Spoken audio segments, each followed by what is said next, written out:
Patay ang isang batang tumatawid sa pedestrian lane sa Osmeña Highway sa lungsod ng Maynila. Nabundol siya ng isang AUV. Nakaladkad papasok habang naglalakad siya papasok ng eskwelahan. Kasama niyang kanyang ama na nasugatan naman. Ang nagmamaneho ng nakabundol na sasakyan ay driver pala ni Makati Mayor Junjun Binay. Pero hindi raw siya naka-duty ng maganapang trahedya.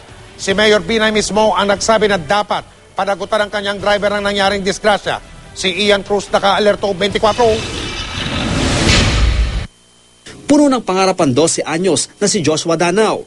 Kaya naman kahit walang pamasaya at baon, naglalakad papasok ng eskwela. Pero kanina, sa pedestrian lane ng Osmeña Highway San Andres, Maynila, na malimit niyang daanan papasok ng Pio del Pilar Elementary School sa Makati. Nasawi si Joshua matapos mabangga ng AUV na minamaneho ni Eduardo Herrera Jr. Kwento ng kanyang ama, nakastop na ang sasakyan sa highway kaya tumawid na sila. Malapit na sila sa island nang biglang dumating ang AUV. Malapit na kami sa gutter. Buti lumingon ako. Paglingon ko, siguro, mga 8 dip ako, mabilis na. Kaya yung takbo namin, siyempre taranta, napalingon pa ako kay Joshua, sabay hatak kong takbo, nadali na siya. Kung hindi ako lumingon, 2 kaming patay. Tumila po na may 50 metro si Joshua na agad niya ikinasawi. Sugatan naman ang amang si Rolando, nakahawak kamay ng maganap ang aksidente.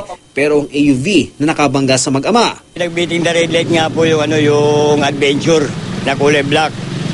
Ngayon, inabula lang siya ng taxi. Hindi man huminto eh.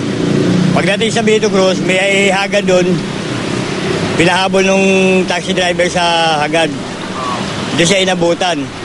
Nang mahuli, agad dinala sa Manila Traffic Enforcement Unit ang driver na si Herrera.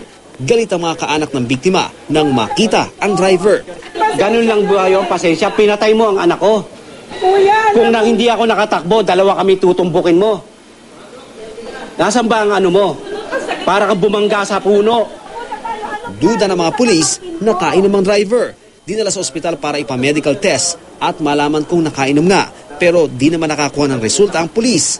Binilot na papel lamang daw kasi ang ginamit sa test ng tumingin doktor. Inikot yung bond paper at pinaganon lang.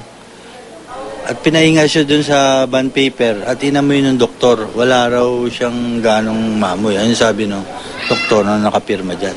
Wala sila yung pang-test talaga? Wala sila talagang pang-test dahil wala pang ini-issue sa kanila. Pero sir kayo, bilang investigador, naamoy niyo ba siya?